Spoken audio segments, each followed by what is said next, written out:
masa-masa sampai sekarang ini ya Tuhan, kami hanya mau mengandalkan Engkau. Karena kami tahu di luar Engkau kami tidak bisa berbuat apa-apa. Hari ini ya Tuhan, kami mau belajar kepadamu, untuk melekat kepadamu Tuhan, dan tidak melekat kepada perkara-perkara yang fana. Biar kami tetap ada di dalam jalur-Mu, supaya kami berbuah banyak. Terima kasih untuk kasih setia-Mu.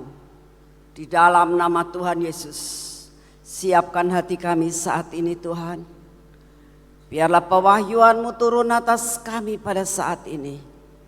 Berikan roh pengertian, daya tangkap yang daripada-Mu, untuk kami dapat mencerna firman-Mu. Bekerjalah Engkau Tuhan Roh Kudus dengan luar biasa atas hidup kami. Cengkeram hati kami, cengkeram pikiran kami. Beri kepada kami roh pengertian, fokus dengan firman-Mu. Di dalam nama Tuhan Yesus. Amin. Selamat sore saudara. Hari ini saya ingin sampaikan sesuatu. Beberapa waktu yang lalu saya masih ingat, cuman saya lupa saya katakan itu apakah pada waktu persekutuan atau pada waktu PW ya. Saya lupa, tetapi tadi pagi Tuhan ingatkan lagi. Pada waktu itu, gak tahu berapa bulan yang lalu atau mungkin berapa bulan yang lalu, pada saat PW atau pada saat persekutuan saya lupa. Saat saya sedang berdoa, tiba-tiba Tuhan kasih sesuatu gambaran di depan saya, 5, 6, 7. Mungkin ada saudara yang masih ingat atau sudah lupa, tapi hari ini saya sampaikan sesuatu bahwa saat itu saya mendapatkan angka 5, 6, 7. Terus Tuhan gak ngomong apa-apa lagi ya. Itu saya pergumulkan sampai menjadi saya lupa dengan pergumulan saya. Mau ada apa 5, 6, 7. Angka itu menunjukkan perkara apa. Tetapi tadi pagi Tuhan ingatkan lagi saat teduh. Tuhan ngomong, nak ingat apa yang aku katakan 5, 6, 7. Saya bergumul Tuhan, aku ingat Engkau mengatakan itu. Nah, sekarang ini masuk bulan 5, saudara. Betul kan? Masuk bulan 5. Terus saya mulai berdoa, Tuhan apa yang Engkau mau katakan mengenai 5, 6, 7 ini dan mengenai bulan sekarang ini. Ya. Saat saya sedang merenungkan itu, selesai doa gak dapat jawaban apa-apa. Saudara jangan merasakan bahwa selalu saya mendapat jawaban doa. Tuhan punya 1001 jalan buat berbicara dengan kita ya. Tidak selalu Tuhan memberitahukan kepada saya dengan melalui telinga saya. Selesai doa, kok saya gak dapat apa-apa ya. Lalu saya mulai membaca Alkitab. Setelah saya baca Alkitab, lalu saya lihat HP. Begitu lihat HP, tiba-tiba ada kiriman WA ya. Di situ dikatakan mulai terjadi gelombang panas gitu. Dan dikatakan bagaimana Cina itu mengalami 68 derajat sampaian panasnya dan sebagainya dan sebagainya dan sebagainya. Lalu saya dapat berita lagi bahwa melanda seluruh dunia termasuk Indonesia ya. Dari Jawa Tengah, Jawa Barat, Jawa Timur sampai dari Jawa, Sumatera, Kalimantan dan semuanya itu akan terkena dengan gelombang panas El Nino katanya. Di situ ini saya dengar berita, saudara, berita. Dan dimulai pada bulan Mei sampai dengan Agustus. Ini berita yang saya dengar. Saat saya baca berita ini, lalu saya mulai berpikir, Tuhan, apakah ini yang kau maksudkan dengan 5, 6, 7? dengan melandanya El Nino ini untuk seluruh dunia. Itu tidak ada jawaban, tapi hati saya itu sejahtera banget. Ya sudah Tuhan. Nah, lalu saya PW di tempat ini rasanya saat itu kurang bisa nyantol sayanya sama Tuhan. Nah, lalu saya masuk ke taman doa. Nah, waktu di taman doa, Tuhan mulai bicara kepada saya gini, "Nak, sampaikan sebentar sore ya, bahwa mau tidak mau gelombang ini akan melanda negaramu." Ya. Jadi saya tahu persis bahwa gelombang panas ini akan melanda negaramu. Ya. Lalu saya berdoa, Tuhan, apa yang harus kami lakukan? Ya. Saudara, yang harus dilakukan itu adalah banyak mendekatkan diri kepada Tuhan. Ini secara rohani ya. Banyak mendekatkan diri kepada Tuhan. Dan yang kedua, banyak minum air putih ya. Kalau saudara dikatakan banyak minum, bisa saja saudara minum alkohol, kan minum. Saudara bisa minum kopi, bisa minum Coca-Cola, Fanta dan sebagainya dan sebagainya. Tapi yang saya dengar bukan masalah itu, minum air putih. Nah, sekarang saya hanya sampaikan perlipat kali gandakan. Misalnya biasanya minum sehari 10 gelas misalnya, ditambah lagi ya.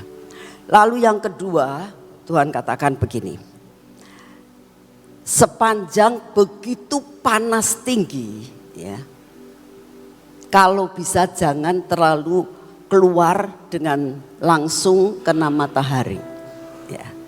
Misalnya anak-anak ya, kalau saya lihat di sini ini jam 12, jam 1 anak-anak itu tetap main apa itu, basket ya. Saya bilang ini panasnya kayak gini kok anak-anak itu tetap main basket. Dikiranya bahwa itu enggak apa-apa, nanti kalau dia lari-lari toh keringetan gitu ya. Tapi untuk saat-saat ini tolong supaya sekitar jam 12, jam 1, jam 2 itu panas-panasnya cukup tinggi ya. Tolong sekolahan agak melarang yang begitu, jangan main basket dulu, sore-sore aja kalau main gitu ya. Jadi ini sesuatu tindakan preventif buat saudara dan saya secara jasmani, secara rohani, yaitu dekatkan diri kepada Tuhan. Jadi hari ini ada perkara-perkara yang ajaib yang kita dapatkan saat-saat ini.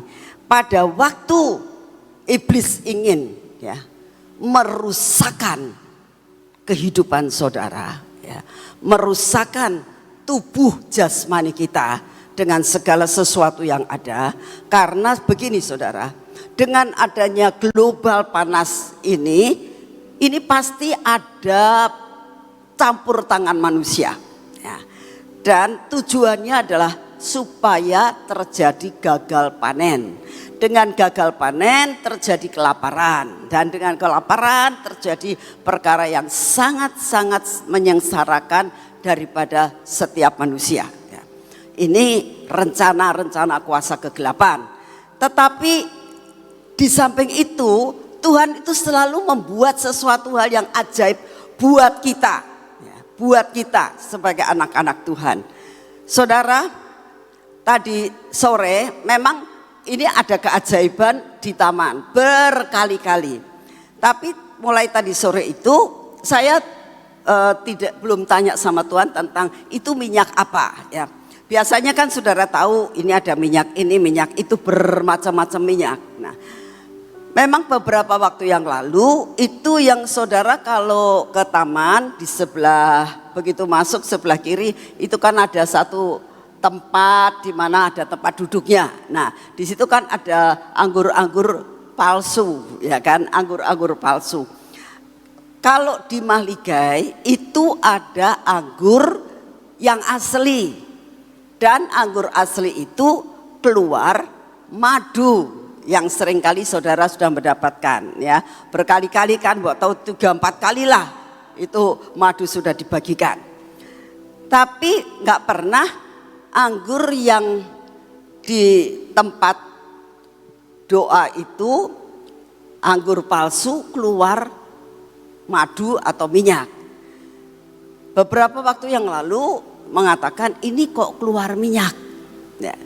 Jadi anggur yang palsu itu, buah anggur yang palsu itu keluar minyak. Saya waktu itu nggak ada di sini, lagi ada di luar. Kalau tidak salah waktu itu saya masih ada di Pineng, saya dengar itu. Nah hari ini keluar lagi minyak yang dari anggur yang palsu itu ya, buah anggur yang palsu. Banyak banget. Nah lalu saya tanya Tuhan, Engkau mau apa? Tiba-tiba Engkau mengeluarkan minyak ini. Lalu tiba-tiba saya teringat akan firman Tuhan yang mengatakan di dalam Wahyu, minyak dan anggur tidak dirusakkan. Masih ingat firman Tuhan Wahyu pasal yang ke-6? Minyak dan anggur tidak dirusakkan. Jadi saat itu saya bilang, Tuhan, ini maksudnya apa? Minyak ini nanti akan dibagikan. Memang dicampur dengan beberapa minyak yang lain yang keluar, yang lain, dan dibagikan minggu depan. Karena Tuhan bilang ini adalah persiapan buat yang dinamakan gelombang panas yang ingin merusakkan semuanya. Tetapi satu jaminan yang Tuhan berikan, minyak dan anggur tidak dirusakkan. Jadi minyak yang keluar ini akan benar-benar memberikan kekuatan, pengurapan untuk kita tetap survive dan kita tidak termasuk yang dirusakkan. Beri kemuliaan buat Tuhan. Jangan kayak patung lah, diceritain kayak begini kalian melongo aja, saya jadi bingung melongonya itu kenapa gitu ya. Ayo sekali lagi beri kemuliaan buat Tuhan. Tuhan itu memberikan segala sesuatu sebelum semuanya terjadi. Ya, jadi saya mengucap syukur dengan segala sesuatu yang Tuhan kerjakan untuk kita. Ya, dan saya yakin ini akan diberkati oleh Tuhan sampai kita, bukan hanya kita saja diberkati, tapi nanti bisa dipakai untuk sampai ke ujung bumi. Ya, bagi yang percaya, minyak dan anggur tidak akan dirusakkan. Amin. Ya. Nah, sekarang persiapan dalam hidup kita secara jasmani, rohani. Jasmani sudah dikasih tahu, banyak minum air ya, mempersiapkan diri untuk tidak sembrono di dalam menantang panas ya. Tapi satu perkara yang kita akan belajar untuk mendekatkan diri kepada Tuhan. Bukan sekedar dekat, ya, bukan sekedar kita dekat dengan Tuhan. Tetapi hari ini saya merindukan saudara dan saya tidak sekedar mendekat, tapi menyatu dengan Tuhan. Ya, menyatu dengan Tuhan. Dekat dengan menyatu itu berbeda. Ya, kalau dekat itu mungkin saya dengan anak-anak ini dekat ya, saya dengan pemain musik dekat ya, bukan sekedar dekat, tapi yang Tuhan mau apa? Menyatu, saudara. Kalau menyatu itu lebih daripada dekat. Saya akan memberikan suatu gambaran tentang menyatu. Yang paling jelas, yang sering kali kita alami adalah kalau saudara itu beli mix juice. Tahu ya, saudara pernah, siapa yang di sini yang tidak pernah minum jus? Semua pasti pernah. Nah, kalau jus itu, jus minuman ya, kan ada es ya. Lalu saudara masukin apokat, saya mau apokat. Lalu apokat sama apa? Saya mau apokat sama jeruk misalnya ya. Nah, lalu kan di mixer kan, di blender. Sampai akhirnya terus dikasih coklat lagi. Nah, diudek. Saudara tidak akan melihat lagi adanya apoket yang hijau. Yang hijaunya sudah berubah ada coklatnya. Betul? Lalu ada rada kuning-kuningnya juga karena ada jeruknya. Dan rasanya kalau sudah dimakan itu enggak kerasa cuma advokat, tapi ada bermacam-macam rasa. Nah, inilah yang Tuhan mau. Kalau kamu namanya di-blend ya, menjadi satu, itu sudah semua hidup kamu yang lama itu udah gak kelihatan lagi. Siapa yang kelihatan? Yesus Kristus Tuhan. Amin. Nah, ini yang kita akan belajar pada hari ini. Cara kita menjadi satu dengan Tuhan. Cara kita bisa bersama-sama dengan Tuhan setiap kali. Itu yang dinamakan pujian yang tadi kita nyanyikan terakhir ya. Kita akan baca sama-sama sekali lagi di dalam Yohanes 15 ayat yang keempat. Ya. Firman Tuhan katakan begini, tinggallah di dalam Yesus dan Yesus di dalam kamu. Ya. Jadi tinggal di dalam, bukan di luar. Ya. Tinggal di dalam Yesus, Yesus di dalam kita. Sama seperti ranting tidak dapat berbuah dari dirinya sendiri kalau ia tidak tinggal pada pokok anggur. Demikian juga kamu tidak berbuah jika kamu tidak tinggal di dalam aku. Seperti pujian tadi ya. Nah, sekarang persoalannya adalah kita ini tinggal di dalam Yesus, maksudnya gimana? Yesusnya nggak kelihatan sekarang, ya kan? Kita nggak bisa ngelihat Tuhan Yesus ada di mana sekarang. Tapi satu perkara kita tahu, Roh Kudus tinggal dalam hidup saudara dan saya. Amin.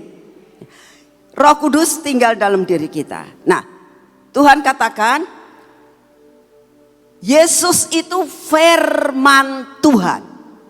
Ya. Jadi maksudnya firman Tuhan itu harus masuk di dalam diri kita, ada di dalam diri kita, dan diri kita ada di dalam firman Tuhan. Maksudnya bagaimana? Prakteknya bagaimana yang dikatakan seperti itu? Prakteknya adalah begini. Kalau saudara baca firman, ya kan? Begitu baca, mata kamu melihat firman, firman dibaca, itu sebetulnya teorinya itu firman kita terima, cuma di dalam pikiran. Dari pikiran masuk ke jiwa, dari jiwa seharusnya masuk dalam hati. Ya. Ada seseorang yang mengatakan begini, pada suatu saat dia sedang menghadapi sesuatu masalah yang sangat berat.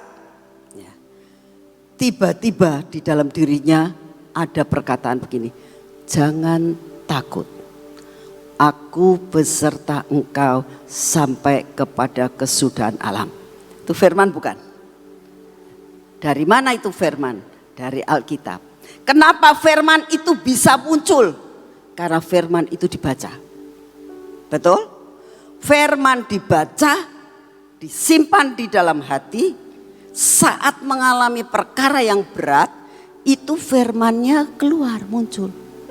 Itulah yang dinamakan firman di dalam kita. Dan kita di dalam firman. Nah, pentingnya membaca firman Tuhan itu adalah seperti itu. Makanya seringkali Pak Yusak ngomong, pokoknya ngerti gak ngerti baca aja. Tujuannya apa? Gak apa-apa, pertama kali ada di sini. Lama-lama itu akan mempengaruhi jiwa kita. Lama-lama masuk di dalam hati kita. Dan itulah yang dinamakan kita harus belajar menyatu dengan Tuhan. Karena kalau engkau lakukan hal ini, maka seperti firman Tuhan katakan, minyak dan anggur tidak akan dirusakkan. Sehingga pada saat kau mendengar bahwa ada minyak dan anggur tidak dirusakkan, suatu saat kita menghadapi perkara-perkara yang sangat berat dengan adanya gelombang panas yang luar biasa, dalam keadaan yang sungguh-sungguh kita merasakan seperti yang ditinggalkan. Tapi firman itu bisa keluar. Minyak dan anggur tidak dirusakkan. Itu memberi kekuatan buat hidup saudara dan saya. Saat-saat yang seperti ini sangat dibutuhkan saudara. Karena apa? Masa-masa sekarang ini adalah masa-masa mungkin saudara akan sendiri. Ya. Mungkin suatu saat saudara tidak bisa seperti sekarang ini. Siapa yang menolong saudara? Roh Kudus. Siapa yang mengingatkan? Roh Kudus. Bagaimana cara Roh Kudus mengingatkan? Firman muncul dalam kehidupan saudara dan saya. Ini sangat-sangat penting saudara. Kita tahu bahwa hidup kita ini benar-benar hanya bergantung kepada Tuhan. Nah, pada saat saya mendapatkan tentang panas global panas ini, ada seorang pendoa syafaat yang sedang doa di taman. Dan dia WA sama saya, tante, saya dapat ada gelombang panas akan terjadi dan melanda Indonesia.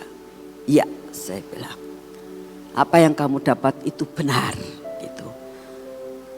Jadi caranya kita minta kekuatan yang dari Tuhan. Kalau saudara tahu mau ada hujan, saudara harus sedia payung. Kalau saudara tahu ada sesuatu, hujan mau terjadi luar biasa, mulai siap-siap genteng dibersihkan, genteng dilihat ada bocor apa tidak, betul kan? Ada persiapan ya. Kalau kita pada saat sudah mendengar akan hal ini, kita harus persiapan ya. Banyak minum ya. Dan juga persiapannya secara rohani terutama ya. Nah saudara, selain itu tadi pagi kita doa di kamar doa, lalu dapat penglihatan. Ya, dapat penglihatan. Ada 2 daerah. Satu daerah banjir besar. Ya, airnya kotor. Satu daerah kering kerontang. Sampai tanahnya melekah-melekah. Jadi sudah banyak sekali yang mendapatkan hal seperti itu. Bahwa benar-benar ini bakal terjadi. Oleh karena itu belajar waspada ya. Kita harus punya persiapan. Kita minta jaminan Tuhan ya. Kita minta bersatu, menyatu dengan Yesus ya. Ini yang harus ada ya. Kita hari ini belajar dari Rasul Paulus ya.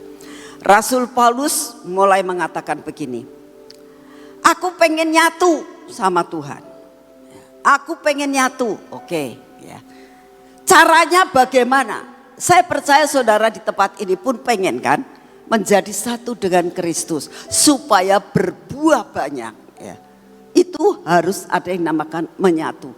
Caranya bagaimana? Nah, kita harus belajar dari apa yang terdapat di dalam Alkitab. Kita jangan belajar dari sesuatu yang keluar dari konteks Alkitab. Karena kita tahu Alkitab adalah benar firman Tuhan. Dan apa yang diceritakan itu sungguh terjadi. Nah, kita belajar dari Rasul Paulus. Rasul Paulus ini adalah seseorang yang sangat pandai. Dia adalah murid dari Gamaliel. Gamaliel ini adalah seorang Farisi, seorang Saduki, seorang yang mempunyai pengetahuan yang luar biasa, orang yang pandai banget, dan dia seorang guru yang sangat terkenal. Tidak semua orang ya, yang diterima sebagai muridnya Gamaliel. Ya. Kalau tidak benar-benar pinter, cepat nangkep, mau daftar pun ditolak. Ya. Jadi Gamaliel ini bukan orang sembarangan. Ya. Dan dikatakan Paulus ini yang dulu namanya Saulus itu jadi muridnya Gamaliel. Saul ini seorang yang kuat dan keras kemauannya, dan dia itu punya koneksi yang luar biasa. Dia punya koneksi dengan imam-imam orang-orang Roma karena dia orang Roma. Ya, dia adalah warga negara Roma sekalipun dia orang Ibrani. Ya. Tapi dia warga negara sana, warga negara Roma. Sehingga dia itu punya channel yang luar biasa. Itulah sebabnya dia mengandalkan kekuatannya, mengandalkan kepandaiannya, mengandalkan semua yang dia punya. Dia kerja sebagai pembuat kemah. Jadi dia bukan orang yang nganggur. Punya pekerjaan, pinter, muridnya guru yang terkenal, kemauannya keras, punya channel di mana-mana. Bukankah itu yang seringkali dikejar oleh setiap manusia? Setiap manusia pengen sukses, setiap manusia pengen nonjol, setiap manusia pengen mempunyai suatu karier yang sangat tinggi dan dihormati. Dan itu ada pada Saulus. Tetapi saudara lihat, dia sesudah ketemu dengan Tuhan Yesus, kita lihat dalam Filipi 3 ayat yang keempat. Firman Tuhan katakan gini, sekalipun aku juga ada alasan untuk menaruh percaya pada hal-hal lahiriah. Aku lebih lagi dikatakan disunat pada hari ke-8. Artinya dia benar-benar mengikuti hukum Taurat dengan sungguh. Bukan asal-asalan, bukan abal-abal. Dia orang Farisi, dia orang yang benar-benar mengikuti semua hukum Taurat. Pada umur 8 dia sudah disunat seperti peraturan yang ada. Coba bayangkan, kurang apa dianya. Dari bangsa Israel, dari suku Benyamin, orang Ibrani asli, tentang pendirian terhadap hukum Taurat, aku orang Farisi. Ya, lihat, kedudukannya tinggi, jabatannya banyak, lalu kalau dikatakan gelarnya banyak. Ya. Tentang kegiatan aku menganiaya jemaat, tentang kebenaran dalam mentaati hukum Taurat aku tidak bercela. Kenapa dikatakan tentang kegiatan aku penganiaya jemaat? Karena dia tahu yang benar itu Taurat. Ya. Yesus lahir itu tidak ada yang namanya Yesus, adanya tuh Mesias. Dan Mesias itu tidak datang dari Nazaret. Karena dia taunya Yesus itu orang Nazaret. Makanya dia katakan, tidak datang dari Nazaret, aku tolak Yesus. Itu sesat. Semua pengikutnya sesat. Aku mau melabrak hal itu. Aku mau menganiaya, aku mau hancurkan semuanya. Saudara. Karena dia punya pendirian yang kuat. Dan dia benar-benar melakukan Taurat dengan tidak ada cacat dan celanya. Nah, tetapi dalam ayat 7 dikatakan gini, tetapi apa yang dahulu merupakan keuntungan bagiku, sekarang kuanggap rugi karena Kristus. Nah, hari ini yang saya mau ajarkan kepada saudara, kenapa Rasul Paulus itu bisa menganggap semua dianggapnya rugi. Kenapa? Di mana letaknya? Dan apa yang menjadi sebab dia sampai mengatakan dulu menjadi suatu kesukaan, sekarang itu menjadi perkara yang rugi buat saya, tidak merupakan kesukaan lagi. Dulu merupakan kesukaan, sekarang merupakan kebencian buat saya. Kok bisa? Kenapa? Karena dia tahu semuanya itu ternyata sia-sia. Sia-sianya apa? Saudara, saat Paulus ini sedang mau menganiaya orang Kristen di Damaskus. Di tengah jalan kita tahu semua ceritanya tentang Kisah Rasul 9. Dia itu ketemu Tuhan Yesus. Nah, pada saat dia ketemu Tuhan Yesus dikatakan susah kamu untuk berhadapan dengan tombak yang 3 rangsang. Katakan, susah kamu pasti gak bisa. Dan yang paling dianya heran, pada waktu itu dia menjadi buta. Di situ dia merasakan, buat apa semuanya ini? Buat apa aku punya kepandaian? Aku punya guru, aku punya Taurat, aku melakukan segala sesuatu. Ternyata aku tidak bisa bergantung kepada perkara itu. Aku tidak bisa menggantungkan diriku untuk semua yang aku andalkan. Aku tidak bisa. Yang bisa hanya gantung sama Tuhan. Dari situ dia katakan, semua aku anggap sampah. Semua aku anggap rugi dari semuanya. Saudara, saya berdoa, saudara ada di tempat ini. Saudara pun belajar seperti itu. Pada saat kita ini mengalami kesukaran, saat kita di rumah saya, waktu itu persekutuan masih di rumah saya, persekutuannya banyak orangnya, terus izin tidak dikasih, karena pada saat itu saya mengandalkan kekuatan saya sendiri. Ya. Satu, saya bisa mempunyai channel untuk kepolisian, ke Kodim, Departemen Agama, dan ke Kota Madia. Karena saat itu memang benar-benar saya diangkat jadi notaris, jadi hubungannya itu luar biasa banyaknya.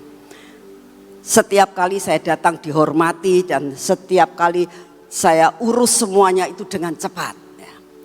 Sampai suatu saat ya, Tuhan mulai ngajar, kamu gak bisa dengan kekuatan sendiri. Akhirnya saya minta dan tidak diizinkan. Saya sedih, saya nangis, saya bilang Tuhan ini gimana ini? Gitu. Ini bukan buat saya loh, ini buat engkau. Tapi ternyata Tuhan punya rencana. Nah, aku akan kasih gedung yang besar. Saya bilang gedung yang besar? Uang dari mana? Bukan karena kuat dan gagah kamu. Saudara, gedung ini jadi, sekolahan jadi. Saudara tahu radio jadi. Bukan karena kekuatan dari manusia. Tapi karena kuasa ilahi. Sehingga saya merasakan, Tuhan, saya tahu semuanya itu tidak bisa diandalkan. Kamu mau mengandalkan kepandaian, ada seorang anak yang kesaksian dengan saya, dia bilang, Tante saya tahu hidup itu bukan karena kita jadi pintar. Dia anak dari TK, SD, SMP, SMA sampai lulus sarjana 3, bukan sarjana 1, sarjana 2, sarjana 3. Cum laude terus, ya, hebat, nganggur saudara. Sampai akhirnya dia bilang, oh mungkin nasibku tidak di Indonesia, nasibku di luar negeri. Akhirnya dia pergi ke luar negeri saudara. Gak dapat kerjaan, S3. Jadi apa? Supir taksi. Supir taksi perlu tak S3? Gak perlu kan? Yang penting punya Repwest, betul gak? Punya SIM. Ya. Hanya SIM bisa. Lalu dia katakan, dari situ aku tahu berkat itu dari Tuhan. Mau apapun yang kita andalkan, Tuhan potong, kita tidak bisa apa-apa. Saudara, Suatu saat saya sedang mengalami stres pada saat pembangunan. Saya sedang stres banget karena tagihan banyak gak bisa bayar, saudara. Jadi saya itu di kamar, saya berdoa, Tuhan, apa yang harus saya jual? Benar saudara, saya itu benar-benar mau mengorbankan segala sesuatu. Sekarang apa yang harus saya jual? Supaya bayarin ini semuanya. Tuhan jawab, Pak, aku enggak butuh uangmu. Jadi saya bilang, jadi ini caranya gimana? Duduk diam, nyembah Tuhan. Yang Tuhan mau apa? Duduk diam, nyembah aku, muliakan aku. Jangan kamu merasakan bahwa kamu mampu, kamu bisa, kamu masih punya aset. Aku udah butuh asetmu. Saudara tahu, dari situ saya tahu, hidup hanya karena anugerah. Jangan gantung kepada kekuatan sendiri. Kalian pasti jatuh, apalagi masa-masa sekarang ini. Kalau kita merasakan aku sanggup, aku bisa, aku masih bisa, ini masih bisa itu. Kalau sudah dipotong mau apa? Berapa banyak orang yang mengumpulkan semuanya, tiba-tiba stroke. Semua hartanya dipakai buat ngobati tidak bisa. Tiba-tiba kena kanker. Semua uangnya habis. Mau apa? Siapa yang dapat memberikan solusi dan jalan keluar? Hanya Yesus. Jangan gantung kepada semuanya. Tuhan kasih kita bisa nikmati. Tapi jangan gantung sama perkara yang sia-sia. Sungguh kamu akan kecewa. Kalau Tuhan sudah potong seperti yang dialami oleh Saul, tidak ada satupun yang bisa nolong. Gak ada, saudara. Gak ada. Yang bisa membuat kamu berbuah hanyalah kalau engkau di dalam pokok anggur yang benar. Amin. Ya. Itulah sebabnya Rasul Paulus katakan, aku anggap rugi dan melepaskan semua dan aku menganggap sampah. Saudara tahu sampah itu sesuatu hal yang kita nggak bakal mau simpen. Siapa yang mau simpen sampah? Bau. 2-3 hari kamu simpen sampah, bau. Sampah harus dibuang. Karena sampah itu ada sesuatu hal yang tidak kita perlukan lagi. Nah, lain perkara dengan sampah yang didaur ulang ya. Tapi kita tahu yang dimaksud di sini adalah sampah yang sudah tidak ada gunanya, yang sudah bau, saudara. Kenapa sampai seperti itu? Dalam ayat 8 dikatakan, malahan segala sesuatu ku anggap rugi karena pengenalan akan Kristus Yesus. Lebih mulia daripada semua, lebih mulia dari semuanya. Ya. Dan karena dialah aku telah melepaskan semuanya itu dan menganggap sampah supaya aku memperoleh Kristus. Saudara, inilah yang Tuhan mau dalam kehidupan kita. Dianggap tidak ada gunanya dibandingkan dengan Kristus. Bukan berarti kitanya tidak mengatakan tidak ada gunanya uang itu. Ada gunanya, nggak ada uang kitanya mau beli bensin pakai apa? Ya. Uang ada gunanya, tapi dibandingkan dengan Kristus, uang itu tidak bisa menolong saudara dan saya.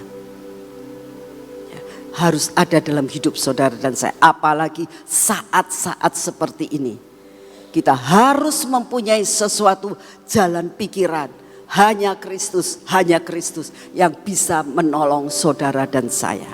Dalam menghadapi apapun, hanya Yesus yang bisa menolong saudara. Ya. Lalu yang kedua, dalam ayat 9 dikatakan, Rasul Paulus itu hidup dalam kebenaran karena anugerah. Ya. Kebenaran karena anugerah. Saudara dan saya bisa hidup sampai saat ini itu karena anugerah sebenarnya. Ya. Siapa sih yang bisa mengatakan, aku mau hidup, tambahin hidup saya 20 tahun lagi? Gak bisa, saudara. Nah, kita tidak tahu sampai kapan kita hidup. Sampai kapan kita dijemput Tuhan. 2 tahun lagi, 3 tahun lagi, 4 tahun lagi, 10 tahun lagi, kita belum tahu. Kita tidak tahu. Tapi kita harus tahu bahwa waktunya akan tiba untuk kita akan dijemput. Untuk itu kita harus benar-benar siap. Siap benar kapan Tuhan bawa kita pulang. Ya. Dan berada di dalam Dia bukan dengan kebenaranku sendiri. Ingat, Rasul Paulus mulai mengatakan, aku hidup saat ini bukan karena kebenaranku sendiri. Sadar, ya. Aku dulu sangat mengagung-agungkan kebenaranku sendiri. Hidup di dalam kebenaranku sendiri. Ya. Bergantung kepada kekuatanku sendiri. Tetapi sekarang dia katakan, ya, melainkan dengan kebenaran karena kepercayaan kepada Kristus, yaitu kebenaran yang Allah anugerahkan berdasarkan kepercayaan. Ya. Saudara, sebenarnya kalau saudara bisa seperti sekarang, itu anugerah Tuhan. Saya mau katakan, saya bisa berdiri di sini itu karena Tuhan mengubahkan segala sesuatu. Saya dulunya anak orangnya pendiam. Sekarang sih masih rada pendiam, saya enggak cerewet-cerewet banget ya. Tapi saya tuh pendiamnya luar biasa pendiam. Ya. Saya orangnya enggak peduli sama orang. Ya. Saya orangnya minder, rendah diri, bukan rendah hati. Saya rendah diri. Karena dari kecil ya, saya tuh suka dibully. Ya. Karena saya itu badannya gemuk sekali. Ya. Saya waktu kelas 1, 2, 3 SD sampai kelas 4 mungkin. Badan saya itu gemuknya luar biasa. Ya. Dan suka dibully sama teman-teman. Terus saya suka tidak dianggap. Karena apa? Karena badannya terlalu gemuk. Ya. Sehingga saya tuh introvert sekali. Saya gak mau peduli sama orang. Ya. Sampai suatu saat Tuhan atur sedemikian rupa. Ya. Sehingga membuat saya itu sakit. Sesudah sakit, cici saya ini rada galak. Cici saya, Ibu Yo ini galak sama saya. Ya. Saya makan diatur sama dia. Ngomong gini, kamu ini sudah rada kurus nih. Ya. Kamu jangan makan banyak-banyak. Nanti kamu gemuk lagi. Kamu gak suka kan gemuk? Iya. Jadi makan diatur. Ditungguin kalau saya makan. Ya. Tapi waktu itu saya juga ngerasa, kok galak banget ya. Tapi saya bisa bersyukur. Kalau enggak nanti saya gemuk terus gitu ya. Nah, dengan berjalannya waktu dan saya itu sudah begitu, saya bukan anak yang pandai. Dari kelas SD sampai SMP sampai SMA itu tidak pernah rapot saya biru semua. Selalu ada kembangnya. Ya. Selalu ada merahnya. Dan kalau mulai dibanding-bandingkan dengan teman-teman, saya itu minder banget. Jadi kalau saya bisa seperti ini dan diberkati Tuhan sampai seperti ini, saya tahu ini bukan karena kebenaran saya. Karena saya baik, gak ada yang baik. Begitu saya itu mengenal Tuhan, begitu Tuhan menjamah hidup saya menjadi sesuatu hal yang baru di dalam Tuhan. Saya menjadi orang yang berani. Ya. Saya berani nginjilin. Saya berani menjadi guru sekolah minggu. Saya berani ikut paduan suara walaupun suara saya tidak semerdu daripada semua orang yang mempunyai suara yang bagus. Tapi ada kerinduan. Saya bisa mau mengajak orang-orang yang lain untuk ikut dalam persekutuan doa. Saya bisa mimpin persekutuan doa sampai dengan saat ini. Saudara, Itu karena kebenaran di dalam Kristus. Saya dulu bukannya apa-apa, saudara. Kalau semua orang ngomong, Ibu Nani awet muda, puji Tuhan. Ya. Umur 80 seperti ini, puji Tuhan. Saya kemarin di Bandung ketemu sama ibu-ibu di kamar mandi. Saya mau kamar mandi, ibunya mau kamar mandi. Ibu dari mana? Saya dari Cirebon, saya bilang gitu. Ibu umur berapa? Tak pikir-pikir ya, orang baru kenal nanya umur gitu loh. Ya, saya bilang umur saya 79 Bu. Saya bilang gitu. Oh, kok masih rada muda ya Bu? Ya puji Tuhan Bu. Saya bilang. Saya gak tahu dia orang apa, agama lain. Tapi saya bilang, puji Tuhan Bu. Kenapa bisa? Semua karena anugerah Tuhan.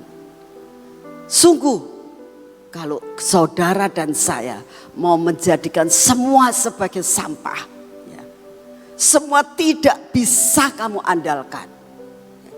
Saat saya dioperasi, saudara, di Penang, kan sendirian, ya, saya cuma diantar Sofi sampai di batas pintu mau masuk ke tempat operasi. Sudah doa segala macam sendirian. Masuk sendirian, gak ada yang nungguin. Sendirian, dijejer-jejer di situ yang mau dioperasi itu banyak sekali saudara. Termasuk saya. Saya lihat kanan, lihat kiri, di sini ada yang sakit, di sini ada yang sakit nih. Sendiri saudara. Rasanya kok sendiri ya gitu. Tapi sebetulnya Tuhan gak akan membiarkan kita sendiri. Dia selalu menyertai kita. Ya. Suami, orang yang kita kasihi bisa meninggalkan kita. Tapi hanya satu pribadi yang gak bisa meninggalkan, saudara dan saya, Roh Kudus. Roh Kudus yang terus akan mendampingi saudara dan saya. Dan menyertai saudara dimanapun juga saudara berada. Sungguh saudara. Gantunglah sama firman dan gantunglah sama Roh Kudus. Maka semuanya akan dibukakan, saudara. Kalau sampai semua bisa jadi sampai saat ini, ya. Dan kita bisa saling membantu. Gracia diberkati, sekolah bisa diberkati, radio bisa diberkati. Saudara, saya mau ngasih tahu ya, saudara. Kalau mengandalkan persembahan Selasa, ora cukup. Betul. Tanya itu bendahara kita, betul nggak Se? Ya. Siapa yang menjamin kita? Hanya Yesus. Kalau saudara tanya, uangnya dari mana? Ya nggak tahu, dari Tuhan. Banyak sekali orang ngasih persembahan masuk ke Gracia. Kita nggak pernah minta-minta. Tapi Tuhan sanggup untuk membuat orang-orang yang diberkati, memberkati Gracia. Kita kerja apa? Nggak kerja apa-apa. Hanya menyampaikan pesan dan firman Tuhan. Orang yang diberkati dengan semuanya ini, mereka merasakan memberikan persembahan sehingga mencukupkan segala sesuatu. Saya kalau tanya sama bendahara, uang Gracia ada seberapa sih?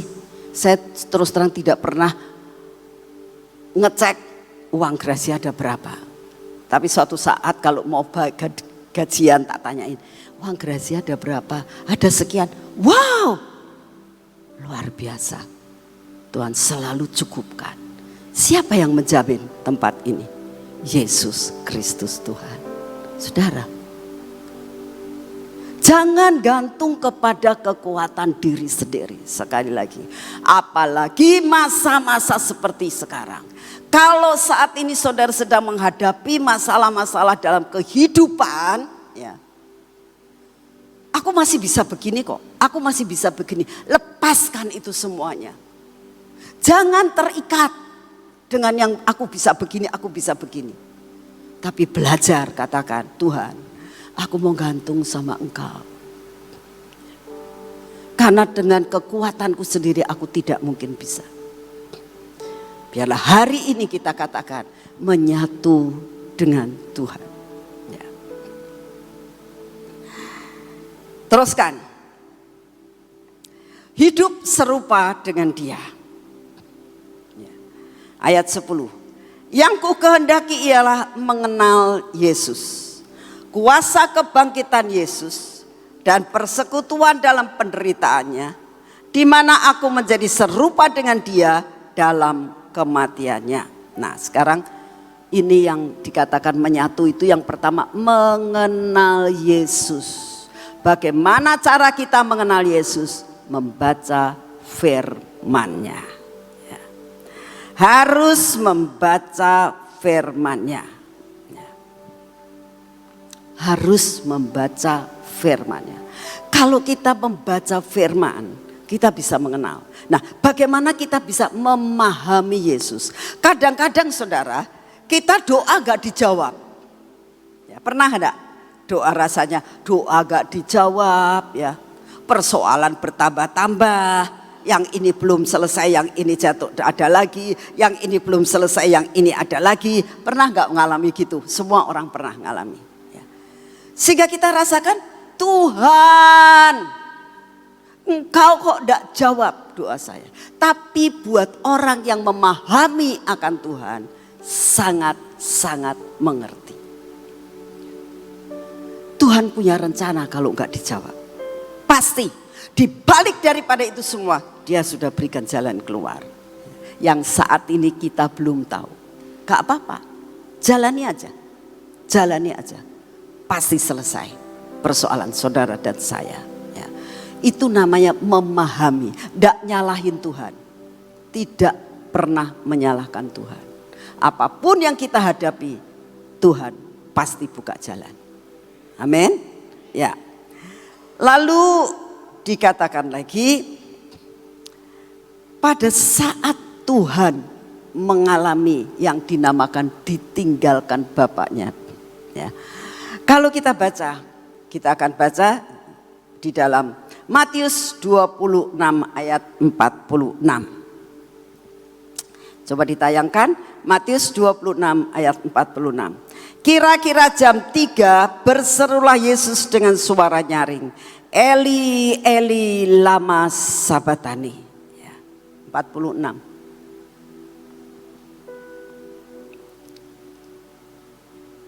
Loh, oh terus. Ayat 20 apa Matius 27 dah. 4. Bukan terus, mungkin Matius 27 ya. Pada saat Tuhan Yesus mati. Yang ayat yang ke-46 dikatakan begini. Kira-kira jam 3 berserulah Yesus dengan suara nyaring, Eli Eli lama sabatani. Artinya, Allahku, Allahku, mengapa engkau meninggalkan aku? Ya. Saat Yesus di atas kayu salib, Dia teriak, Bapakku, kok aku boleh ditinggalkan semua, tapi aku jangan kau tinggalkan. Seolah-olah dia ngomong gitu. Aku datang ke dalam dunia oleh karena memenuhi apa yang engkau mau. Sekarang aku ini sudah hampir sampai garis finish. Kenapa kau tinggalkan aku? Seolah-olah dia tuh teriaknya seperti itu. Apakah benar Bapak meninggalkan? Nah. Jadi di dalam hal ini, kalau saudara sampai mengalami seperti yang dialami Yesus, sampai seolah-olah Tuhan tinggalkan kamu sendirian, tidak usah takut. Dia tetap Immanuel. Dalam menghadapi apapun saat-saat ini, nanti kalau terjadi sesuatu di mana usaha saudara mulai terganggu, ya. Keadaan kesehatan saudara mulai terganggu dengan adanya global yang panas, gelombang yang panas ini. Tuhan, rasanya tidak kuat. Jangan ngomong gak kuat. Aku percaya engkau tetap beserta dengan aku. Dia nggak pernah meninggalkan. Lalu yang terakhir ayat 50 dikatakan, dengan suara yang nyaring dia menyerahkan nyawanya. Sudah Tuhan, terserahlah engkau. Apapun yang engkau lakukan, ini yang terbaik. Saudara, saat saya waktu mau dioperasi, dokter yang ngomong, ibu sudah siap? Siap, saya bilang. Ibu percaya? Saya percaya. Ya. Saya percaya Tuhan saya akan menyertai saya bilang gitu. Ibu sudah berdoa? Sudah. Gitu. Saudara, pasrah. Mau dibelek, mau diapain, ya sudah. Tuhan tetap beracara dalam hidup kita. Amin. Jadi apa yang dikatakan di sini serupa dengan dia dalam kematiannya. Nah, inilah yang harus ada dan kita harus mengenal kuasa kebangkitannya. Kuasa kebangkitan itu yang bagaimana? Harus mengalami sampai batu tergolek, Yesus bangkit. Kita harus mengalami hal itu. Kalau tidak, kita nggak akan bisa dikatakan bahwa kita itu percaya sama Yesus. Kalau saudara merasakan ragu-ragu, datanglah ke taman, lihat mujizat yang terjadi. Ya. Berbotol-botol minyak ada di situ. Kadang-kadang keluar darah. Saya kadang-kadang sampai bingung, kok bisa ya? Kenyataannya bisa tuh. Bukankah itu ajaibnya Tuhan? Jadi belajar menikmati keajaibannya Tuhan. Setiap hari. Kalau saudara masih bisa napas, puji Tuhan aku masih bisa napas. Betul? Gak beli oksigen. Ya. Kalau saudara bisa menikmati makanan minuman dengan baik, puji Tuhan. Kemarin saya pulang dari Jakarta, di stop di Cikampek. Harus belok. Ya, akhirnya jalan biasa. Waktu jalan biasa, yang paling ngomel anak-anak kan. Ini tidak adil, kata anak-anak. Kenapa tidak adilnya? Ini cucu-cucu saya. Sekarang perjalanan dari Jawa ke sana dibuka semua. Tidak memikirkan kita yang pulang, katanya gitu ya. Tidak memikirkan kita yang pulang. Kenapa kita mesti diputar-putar dan ternyata macet-macet seperti ini? Kenapa pemerintah tidak memikirkan kita, tapi memikirkan orang-orang yang pulang dari Jawa dari daerah Jawa Tengah ke Jawa Barat? Sudahlah, ini kita mengucap syukur, saya bilang. Masih ada jalannya. Kalau enggak kita pulang naik apa? Caranya bagaimana? Sudah jalani dengan pengucapan syukur. Nah, apakah enggak ada kesukaran? Ada. Ini anak-anak pengen pipis, ada yang pengen ini, pengen. Aduh, saya bilang, wis usahakan adanya apa? Kresek, pakai kresek. Ya toh, belajar menikmati segala sesuatu yang ada. Jangan ngeluh. Jangan ngeluh. Tapi kalau kita bisa belajar, terus lama-lama berhenti di Indomaret saja dulu. Ayo kita pipis-pipis lagi. Jauh ditoang-toang saudara untuk mencapai namanya Indomaret. Suwe pisan. Tapi saya bilang udah santai aja. 9 jam loh saya dari Jakarta menuju ke sini. Tapi saya ngucap syukur ya. Kalau segala sesuatu yang kita alami ya, dengan pengucapan syukur rasanya enteng. Ya. Tapi kalau mengeluh terus menerus tulangnya pada sakit. Benar, pegel sini, pegel situ ya kan. Tapi kalau kita pengucap syukur, ucapkan syukur setiap apa yang saat ini kita hadapi. Apalagi kalau panas. Kalau kamu merasa panas di rumah nggak ada AC, datang sini nih di taman Tuhan, AC-nya geder-geder luar biasa. Masih bisa. Ya kan? Ucapkan syukur dalam segala sesuatu. Dalam menghadapi apapun. Percaya Tuhan tidak pernah meninggalkan saudara dan saya. Amin. Yuk kita berdoa.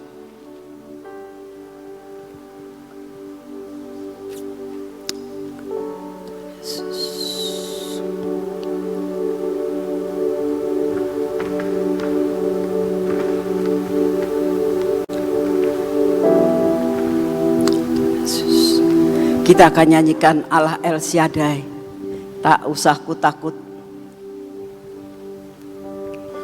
Tak usah. Mari bangkit berdiri saudara. Allah menjagaku.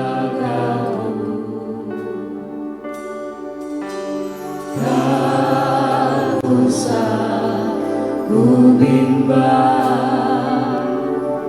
Yesus peliharaku.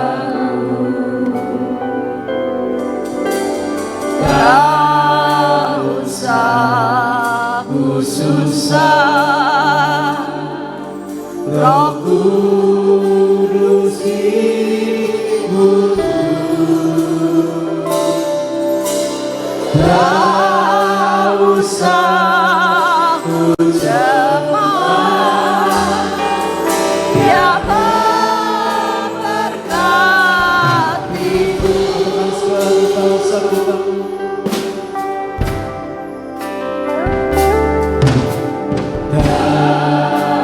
katakan dalam dirimu, jangan takut.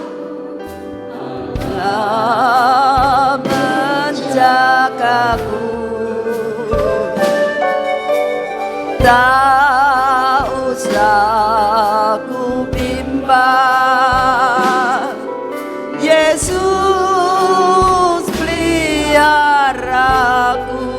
Ya Tuhan, aku percaya. Usah ku susah, Roh Kudus ibuku. Tak usah ku cemas, Dia memberkatiku.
Kami mengucap syukur mempunyai Allah seperti Engkau ya Tuhan.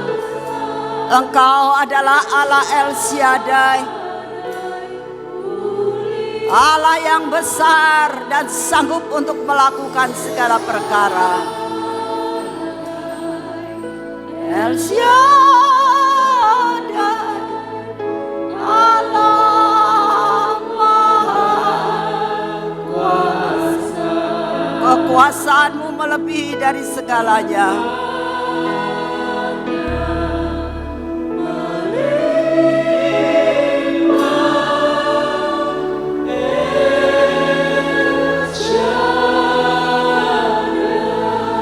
Ya Tuhan, kami mengucap syukur punya Allah seperti Engkau. Penyertaan-Mu sempurna, minyak dan anggur tidak akan Engkau rusakkan. Terima kasih Tuhan, kami berdoa untuk Selasa depan Tuhan. Kami akan mengadakan suatu acara bersama dengan hamba-hamba-Mu dari Bahtera. Kami minta anugerah-Mu turun. Biarlah minyak yang dibagikan adalah pengurapan minyak dan anggur tidak dirusakkan. Terima kasih untuk semuanya. Terima kasih Bapa. Siapkan hati kami saat ini untuk memberikan yang terbaik untuk-Mu. Engkau berkati Tuhan setiap pemberian kami. Karena kami tahu perlipat kali gandaan Engkau berikan.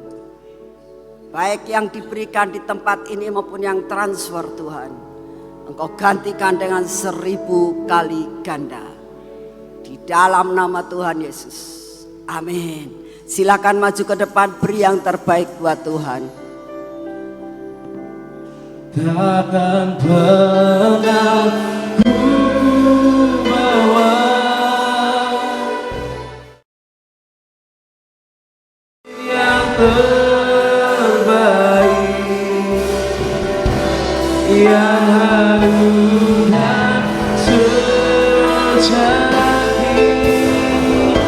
di hadapan Bapa-Mu. Yesusku, terimalah korban syukurku ini yang mengalir di hatiku sebagai persembahanku. Takkan pernah ku bawa selain yang terbaik, yang harum dan sejati di hadapan Bapa-Mu. Yesusku, terimalah korban syukurku ini yang mengalir di hatiku sebagai persembahanku. Engkau berkati setiap rupiah yang kami berikan kepadamu ya Tuhan. Biarlah 5 roti 2 ikan Engkau cukupkan untuk semua dan semuanya. Terima kasih untuk kasih setiamu. Engkau memberkati Tuhan setiap pemberian yang diberikan. Engkau gantikan perlipat kali gandaan terjadi. Bapa, kami mengucap syukur untuk hari ini. Kami pulang dari tempat ini, kami percaya kami sudah mendapatkan jawaban yang daripadamu. Engkau tidak pernah meninggalkan kami. Sekalipun dalam keadaan apapun, Engkau tetap menyertai kami. Engkau memberikan yang terbaik buat kami. Engkau tidak pernah memberikan rencana kecelakaan buat hidup kami. Terima kasih untuk kasih setia anugerah-Mu. Berkat yang terbaik Kau siapkan buat kami. Kami terima berkat yang terbaik. Kami terima daya tahan tubuh yang baik. Kami terima kekuatan dan kesehatan. Kami terima kecukupan, bahkan berlebih dalam menghadapi apapun. Kami tetap percaya penyertaan-Mu sempurna. Berkat-Mu akan berlimpah atas hidup kami. Dalam nama Tuhan Yesus, kami menyerahkan perjalanan kami pulang sampai di rumah kami dengan selamat, tidak kurang sesuatu pun apa. Dalam nama Tuhan Yesus kita katakan amin. God be the glory. To God be the glory. To God be the glory for the things He has done. For His blood He has set me. By His power He has raised me. To God be the glory for the things He has done. Oh, to God be the glory. To God be the glory. To God be the glory for the things He has done. By His blood He has set me. By His power He has raised me. To God be the glory for the things He has done. For the things He has done. For the things He has done. Oh,